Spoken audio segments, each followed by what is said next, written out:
Hi everyone. అనుకోని పెళ్ళి part 39.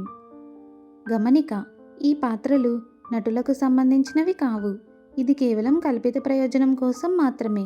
ఏదైనా తప్పులు ఉంటే క్షమించండి. మాన్వి రేయాన్ష్పై కోపంగా ఉంది. మాన్వి కాలేజ్కి వెళ్ళింది. ఆఫీస్లో ఉన్నప్పుడు రేయాన్ష్ మాన్వికు 50 సార్లు కాల్ చేస్తాడు మరియు 80కి పైగా మెసేజ్లు పంపుతాడు. కానీ మాన్వి నుంచి ఏ స్పందన ఉండదు.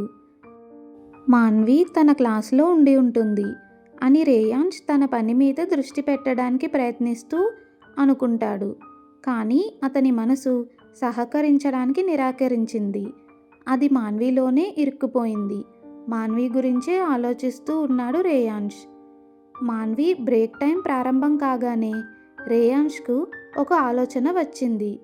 రేయాన్ష్ తన ఆఫీస్ మైక్రోఫోన్ను మాన్వి క్లాస్లోని స్పీకర్ సిస్టమ్కు కనెక్ట్ చేశాడు మరియు ఒక ప్రకటన చేయబోతున్నాడు రేయాన్ష్. మాన్వికు అతనిపై కోపం ఎక్కువ లేదు, కొంచెం ఆట పట్టించడానికి మాత్రమే. రేయాన్ష్ ఇంత నిరాశగా చూడటం చాలా అరుదు. మాన్వికు మళ్ళీ అవకాశం రాకపోవచ్చు, అందుకే ఆట పట్టిస్తుంది రేయాన్ష్ను. రేయాన్ష్ మాన్వికు చాలా మెసేజ్లు, కాల్స్ పంపాడు. మాన్వితో మాట్లాడేలా చేయడానికి రేయాన్ష్ చేసే ప్రయత్నాలు చూసి మాన్వి సంతోషంగా ఉంది. అయినప్పటికీ రేయాన్ష్ మాన్వి గురించి తన స్నేహితుడికి అలా చెప్పి ఉండకూడదు అని అనుకుంటుంది మాన్వి. మాన్వి క్లాస్ ముగిస్తుంది మరియు విరామ సమయం అవుతుంది. మాన్వి మరియు కియా జంటగా నడుస్తుండగా ఒక ప్రకటన మాన్విను స్తంభింపజేస్తుంది. నా గుండె చప్పుడు ఆగిపోయేలా ఉంది, దయచేసి కాల్కి సమాధానం ఇవ్వండి అని స్పీకర్ నుండి వినిపిస్తుంది ఒక స్వరం. మాన్వి వెన్నుపూసలో చలి ప్రవహిస్తుంది. ఇది రేయాన్ష్ స్వరం అని మాన్వి గుర్తుపట్టింది. రేయాన్ష్ నిజంగా ఇలా చేశాడని మాన్వి నమ్మలేకపోయింది. ఆమె గుండె వేగంగా కొట్టుకుంటుంది. మాన్వి బుగ్గలు వేడెక్కుతాయి. ఆమె ఖచ్చితంగా ఎర్రబడింది. అది ఏమిటి అని క్లాస్లోని ఒక అమ్మాయి అయోమయంగా అడుగుతుంది. ఎక్కువగా ఆలోచించకండి అమ్మాయిలు, అది నా బాయ్ ఫ్రెండ్ అని లారా చెప్పింది. పాపులర్ అమ్మాయి అని పిలువబడేది లారా బిగ్గరగా ప్రకటిస్తుంది. నేను అతన్ని విస్మరిస్తున్నాను కాబట్టి అతను నా కోసమే ఇదంతా చేస్తున్నాడు అని చెప్తుంది ఆమె. మాన్వి కళ్ళు తిప్పుకుంటుంది. మాన్వికు అసూయ కలగలేదు. నిజంగా చెప్పాలంటే మాన్వి అసూయ పడదు. ఓరి దేవుడా, అతను నీ బాయ్ ఫ్రెండా? అతని గొంతు చాలా బాగుంది, నువ్వు చాలా అదృష్టవంతురాలివి అని మరొక అమ్మాయి అరుస్తుంది. అతని ఫోటో చూపించగలవా అని ఇంకొకరు అడుగుతారు. లారా చెప్పిన మాటలని నమ్ముతూ ఆమె అబద్ధం చెప్తోంది అని కియా బిగ్గరగా అంటుంది. మాన్వి వింటుంది. నీకెలా తెలుసు అని మాన్వి కియా పక్కన నడుస్తూ అడుగుతుంది. ఆమె బాయ్ ఫ్రెండ్స్ను దుస్తులు మార్చుకున్నట్లు మారుస్తుంది మరియు ఆ మేకప్తో ఆమె మంత్రగత్తెలా కనిపిస్తుంది. ఆమె కోసం ఎవరూ అలా చేయరు అని లారా స్వరాన్ని అనుసరిస్తూ కియా చెప్తుంది. మాన్వి పగలబడి నవ్వుతుంది. మాన్వి రేయాన్ష్ని క్షమించాలని అనుకుంది, కానీ ఇప్పుడు మాన్వికు అంత ఖచ్చితంగా తెలియదు. క్షమించాలని ఇప్పుడు అస్సలు అనుకోవట్లేదు. రేయాన్ష్ అంత బిగ్గరగా ఎందుకు ప్రకటన చేశాడు? బదులుగా రేయాన్ష్ ఒక వాయిస్ నోట్ పంపించినా సరిపోయేది అని అనుకుంటుంది మాన్వి. కానీ స్పీకర్లో ఎవరు మాట్లాడారో అతను ఎవరో కూడా తనిఖీ చేయలేదు అని కియా మనసాక్షి అనుకుంటుంది. నోరు మూసుకో, లేకపోతే నేను నిన్ను ఈరోజే చంపేస్తానని ప్రమాణం చేస్తున్నాను అని మాన్వి తనలో తాను అనుకుంటుంది, దొరికిపోతుందేమో అని భయంతో. మాన్వి చూడు, ఆ సీనియర్ రాజ్ యదువంశీ మళ్ళీ నిన్ను చూస్తున్నాడు.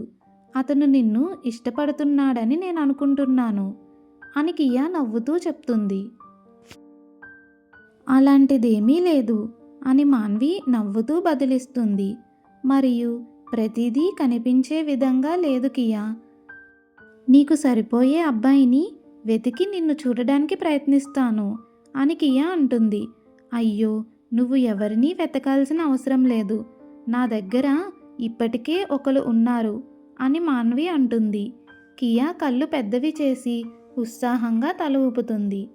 కానీ మాన్వికి తెలియదు ఇది వేరే ఎవరో కూడా వింటున్నారు అని. క్లాస్ అయ్యాక మాన్వి చాలా అలసిపోతుంది. మాన్వి తన కారు తలుపు తెరిచినప్పుడు సీటు మీద ఒక పెద్ద బొకే మరియు మాన్వికు ఇష్టమైన చాక్లెట్లు పెట్టి కనిపిస్తాయి. సార్, ఇది మీకోసమే పంపారు మేడం అని డ్రైవర్ అర్జున్ అంటాడు. మాన్వి లోపల కూర్చుని తాజా పువ్వులను వాసన చూస్తుంది. అవి చాలా దివ్యమైన వాసన వస్తాయి. జాగ్రత్తగా ఫ్లవర్ బొకేను తన పక్కన పెట్టి మాన్వి చాక్లెట్ బాక్స్ తెరిచి తన నోటిలో చాక్లెట్ పెట్టుకుంటుంది. మాన్వి నాలుక మీద ఆ క్రీమ్ తీపి కరిగి తక్షణమే మాన్వికు విశ్రాంతినిస్తుంది. మాన్వి అర్జున్ అన్నయ్యకు ఒకటి అందిస్తుంది. కానీ అర్జున్ నిరాకరిస్తాడు. మాన్వి ఇంటికి చేరుకున్నప్పుడు రేయాన్స్ తల్లి మరియు చాచి సోఫాలో కూర్చుని సంభాషణలో మునిగిపోయి ఉంటారు. నేను ఇంటికి వచ్చాను అని మాన్వి లోపలికి వెళ్ళి వారి పక్కన కూర్చుని అంటుంది. బొకే మరియు చాక్లెట్ బాక్స్ ఇంకా మాన్వి చేతుల్లోనే ఉంటాయి. ఇది నీకు ఎవరు ఇచ్చారు అని చాచి అడుగుతూ గులాబీలలో ఒకదాన్ని ఎంచుకొని తన జుట్టులో పెట్టుకుంటుంది. రేయాన్స్ క్షమాపణగా పంపారు అని మాన్వి పూల బొకే వైపు చూసి నవ్వుతూ చెప్తుంది. ఓహో, ఇప్పుడు బొకేలు చాక్లెట్లు పంపుతున్నారా అని చాచి ఆట పట్టిస్తుంది. మాన్వి ఆ మాటలకు మెల్లగా నవ్వుతుంది. మీ ఇద్దరిని ఇలా చూడడం చాలా సంతోషంగా ఉంది అని రేయాన్స్ తల్లి మాన్వి తలని మెల్లగా నిమురుతూ అంటుంది. నేను నీకు తినడానికి ఏదైనా తెచ్చి ఇవ్వనా అని అడుగుతుంది. మాన్వి వద్దని తల అడ్డంగా ఊపుతుంది. నాకు కొంచెం నిద్ర కావాలి. ఎందుకో నాకు తెలియదు కానీ నాకు చాలా అలసిపోయినట్లు అనిపిస్తుంది అని చెప్తుంది మాన్వి. విశ్రాంతి తీసుకో, వెళ్ళు, మేము నిన్ను భోజనానికి పిలుస్తాము అని రేయాన్స్ తల్లి చెప్తుంది. మాన్వి తల ఊపి తన గది వైపు వెళ్తుంది. మాన్వి సౌకర్యవంతమైన బట్టలు మార్చుకుని తన వస్తువులను పక్కన పెట్టి పడుకుంటుంది. కొన్ని క్షణాల్లోనే మాన్వి గాఢ నిద్రలోకి జారుకుంటుంది. రాత్రి సమయంలో రేయాన్స్ తల్లి మాన్విను భోజనానికి పిలుస్తుంది. మాన్వి కిందకి వెళ్తుంది. ఇప్పుడు ఫ్రెష్గా ఉంటుంది. అందరూ అప్పటికే డైనింగ్ టేబుల్ దగ్గర ఉంటారు, రేయాన్స్ తప్ప. మాన్వి తన ఫోన్ చూసుకుంటుంది మరియు అతని మెసేజ్లు మరియు మిస్డ్ కాల్స్ చూస్తుంది. వదినా, నువ్వు అన్నయ్యని క్షమించావా అని రియా అడుగుతుంది. మాన్వి లేదు అని తన తల ఊపుతుంది. బాగా చేసావు వదినా. అన్నయ్యని అంత తేలికగా క్షమించకు అని ధర్మ కొంటెగా నవ్వుతూ అంటాడు. వాళ్ళు మాట్లాడుతూ ఉండగా అహ అహ అని ఒక గొంతు వినిపిస్తుంది. మాన్వి వెనక్కి తిరిగి చూస్తుంది. అది అతనే, రేయాన్స్. కిచ్ కిచ్కి విక్స్ గోలీ వేసుకో అని జై జోకులు అందరినీ నవ్విస్తాయి. వెళ్ళు, త్వరగా బట్టలు మార్చుకుని రా అని రేయాన్స్ తల్లి అతనితో చెప్తుంది. రేయాన్స్ తల ఊపి బట్టలు మార్చుకోవడానికి వెళ్తాడు. కొంత సమయం తర్వాత రేయాన్స్ తిరిగి వచ్చి మాన్వి పక్కన కూర్చుంటాడు. హాయ్ నా భార్య అని రేయాన్స్ మెల్లగా అంటాడు. కానీ మాన్వి అతన్ని పట్టించుకోదు మరియు తన ఆహారంపై దృష్టి పెడుతుంది. ఈ ఉదయం గురించి మాన్వికు ఇప్పుడు కోపం లేదు. కానీ ఆ ప్రకటన మరియు లారా అతన్ని తన బాయ్ ఫ్రెండ్గా చెప్పుకోవడం ఇప్పటికీ మాన్విను ఇబ్బంది పెడుతున్నాయి. ఆ లారా అతనికి తెలియదని తెలుసు, కానీ మాన్వి దాన్ని సహించలేకపోతుంది. వారు నిశ్శబ్దంగా తింటూ ఉంటారు మరియు రేయాన్ష్ అన్ని సమయంలో మురిసిపోతూ ఉంటాడు. అతని చర్యలు మాన్వీను లోపల నవ్విస్తాయి. మాన్వి దానిని చూపించినప్పటికీ. రాత్రి భోజనం తర్వాత మాన్వి తమ గదికి వెళ్తుంది. రేయాన్ష్ దారి తప్పిన కుక్కపిల్లల మాన్వీను అనుసరిస్తాడు. లోపలికి వెళ్ళిన తర్వాత మాన్వి వెనక్కి తిరిగి అతని వైపు చూసి నవ్వుతుంది. అతని ముఖం వెలుగుతూ ఉంటుంది. నువ్వు నన్ను క్షమించావా అని రేయాన్ష్ అడుగుతాడు. అతని ముఖ కవలికలు చాలా ముద్దుగా మరియు వేడిగా ఉంటాయి. మాన్వి అతన్ని ముద్దు పెట్టుకోవాలనుకుంటుంది. అవును, కానీ ఇప్పుడు కాదు.